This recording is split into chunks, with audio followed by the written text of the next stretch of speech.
Saya Gemma Tanjung, kita akan masuk ke informasi motif kasus termutilasi terhadap seorang perempuan di sebuah rumah kontrakan di Tambun Selatan, Kabupaten Bekasi, Jawa Barat, terungkap dari pengakuan tersangka. Persoalan asmara diduga kuat melatar belakangi pembunuhan ini. Pemirsa, bayi 9 bulan yang diculik seorang pria bersenjata tajam di rumahnya di Kendari ditemukan di sebuah semak-semak dalam hutan.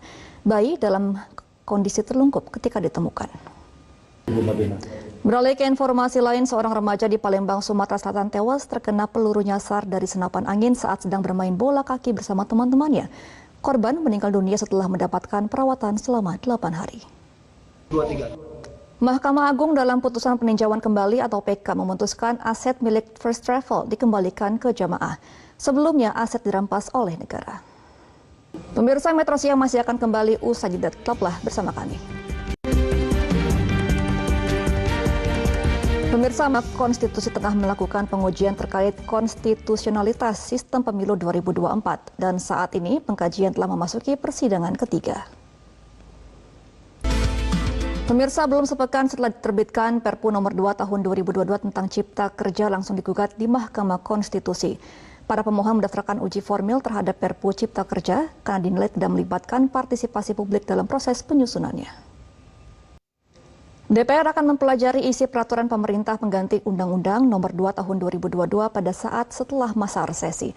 Hal itu akan dipelajari pada masa persidangan ini, persidangan ketiga tahun sidang 2022-2023. Berikut liputan jurnalis MJN Andromeda Arizal untuk Anda.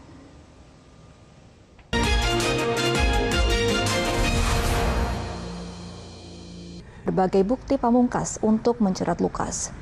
Lukas belum ditahan, lembaga anti korupsi ini juga terus mengumpulkan bukti yang bersesuaian agar upaya penahanan bisa dilakukan. KPK menetapkan Lukas NMB sebagai tersangka kasus dugaan yang menjerat Lukas NMB dan dilakukan di sejumlah tempat. KPK juga menelusuri sejumlah aset Lukas, khususnya aset yang telah diubah dan mengarah pada dugaan tindak pidana pencucian uang. Direktur Penyidikan KPK periode 2019 dan juga 2023, Yenti Garnasi. Selamat siang, Bu Yenti. Selamat siang, Mbak Gemma. Salam sehat selalu. Salam sehat selalu. Bu Yenti, benarkah KPK kurang bukti termasuk soal aset dan uang hasil suap Lukas NMB? Padahal kemarin KPK sudah menahan penyuap Lukas NMB yaitu Rijantono Laka.